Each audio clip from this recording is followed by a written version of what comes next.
श्री शिवाय नमस्तुभ्यम हर हर महादेव राधे राधे।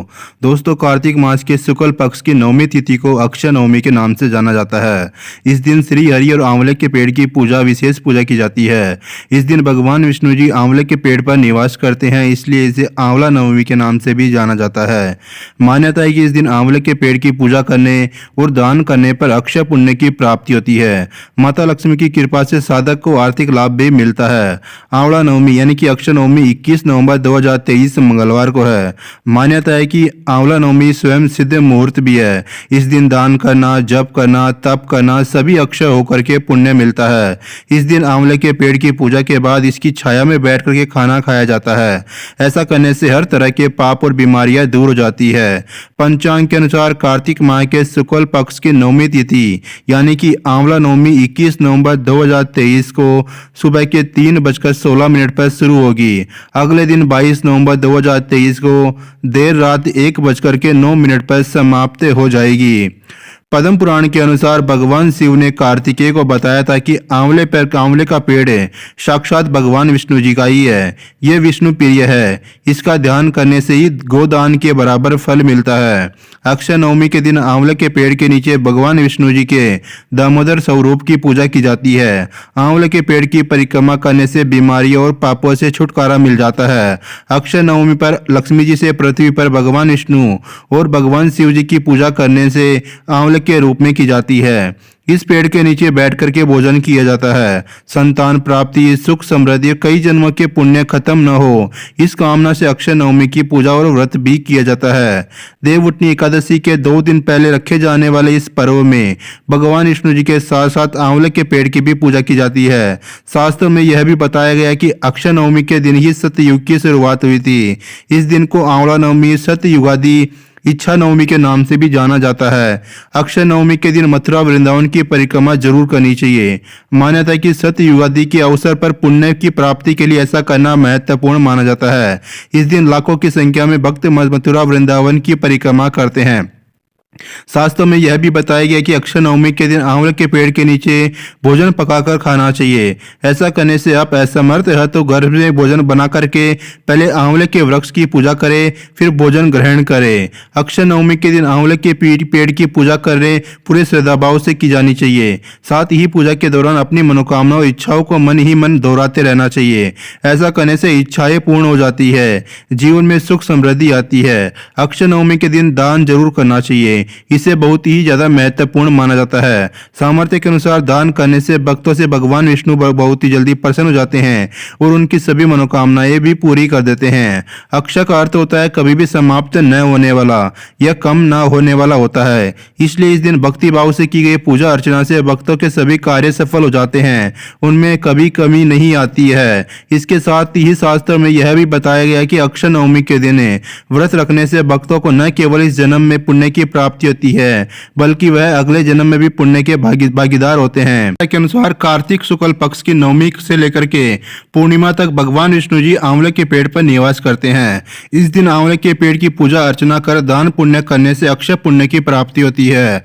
अन्य दिनों की तुलना में नवमी पर किया गया दान पुण्य कई गुना अधिक फल दिलाता है। ऐसी भी मान्यता है कि आंवले के पेड़ की पूजा करके 108 बार परिक्रमा करने से सभी मनोकामनाएं पूरी हो जाती है। पूजा अर्चना के बाद खीर, पूड़ी, सब्जी और मिष्ठान आदि का भोग लगाया जाता है। कई धर्म प्रेमी तो आंवला पूजन के बाद पेड़ की छांव में ब्राह्मण भोज भी करवाते हैं। कार्तिक शुक्ल नवमी अक्षय नवमी कहलाती है। इस दिन दान करना, पूजन करना, तर्पण करना और अन्न आदि के दान से अक्षय फल की प्राप्ति होती है। इसमें व्यापिनी तिथि भी ली जाती है। आंवला नवमी के दिन परिवार के बड़े बुजुर्ग सदस्य विधि विधान से आंवला वृक्ष की पूजा अर्चना करते हैं और बड़े ही भक्ति भाव से इस पर्व को मनाते हैं। इस दिन महिलाएं भी अक्षत, पुष्प, चंदन आदि से पूजा अर्चना कर पीला धागा लपेट करके वृक्ष की परिक्रमा करती है। धर्मशास्त्र के अनुसार इस दिन स्नान, दान, यात्रा करने से अक्षय पुण्य की प्राप्ति होती है। आंवला नवमी पर प्रातःकाल स्नान आदि से निवृत्त होकर के व्रत का संकल्प लेना चाहिए।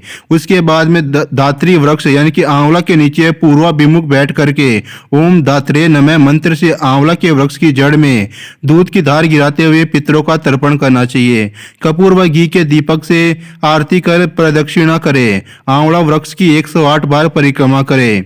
पूजा अर्चना के बाद खीर, पूड़ी, सब्जी और मिष्ठान आदि का भोग लगाए। आंवले के वृक्ष के नीचे विद्वान ब्राह्मण को भोजन करवाए तथा दान दक्षिणा भेंट करे। खुद भी उसी वृक्ष के नीचे बैठ के भोजन ग्रहण करे। इस दिन आंवले का वृक्ष घर में लगाना वास्तु की दृष्टि से शुभ माना जाता है।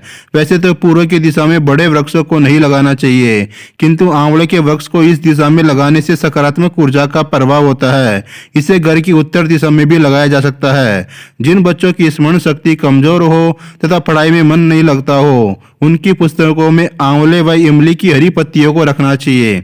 अक्षय नवमी धात्री तथा कुष्मांडा नवमी के नाम से भी जाना जाती है।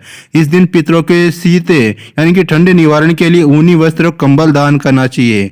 ज्योतिष शास्त्र के अनुसार अक्षय नवमी के दिन आंवले की वृक्ष की पूजा का विधान होता है। इस दिन पूर्व की तरफ मुख करके आंवला के वृक्ष की जड़ को ओम धात्रे नमः मंत्र का जाप करते हुए जल और दूध से सींचना चाहिए। इसके बाद वृक्ष पर हल्दी से स्वास्तिक बनाए और विधि विधान से पूजा करें।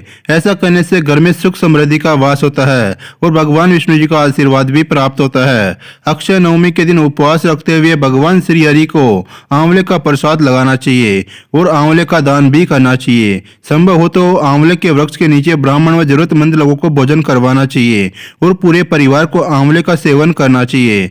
ऐसा करने से माँ लक्ष्मी का आशीर्वाद प्राप्त होता है और घर में कभी भी धन धान्य की कमी नहीं होती है। घर में इस दिन आंवले का वृक्ष लगाना वास्तु के हिसाब से बहुत ही शुभ माना जाता है।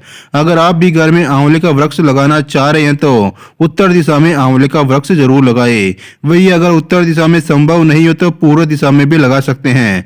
ऐसा करने से घर में सकारात्मक ऊर्जा का संचार होता है और परिवार की सभी समस्याएं दूर हो जाती है। अक्षय नवमी के दिन माता लक्ष्मी की कृपा प्राप्त करने के लिए 5 कुंवारी कन्याओं को घर में बुला करके केसर युक्त खीर खिलानी चाहिए और सभी कन्याओं को पीले या लाल वस्त्र और दक्षिणा देकर के विदा करके आशीर्वाद लेना चाहिए।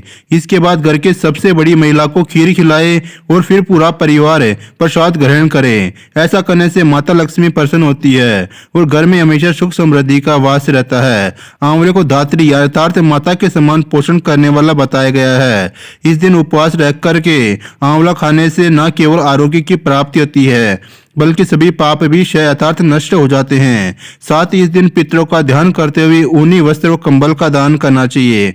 अगर दिवाली पर खरीदारी नहीं कर पाए तो इस दिन भी सोना, चांदी या अन्य धातु की खरीदारी कर सकते हो। उम्मीद करता हूँ जानकारी आपको पसंद आए तो वीडियो को लाइक कर दीजिए, चैनल को सब्सक्राइब कर लीजिए। कमेंट में श्री शिवाय नमस्तुभ्यम, हर हर महादेव, राधे राधे अवश्य से अवश्य ही लिख दीजिए।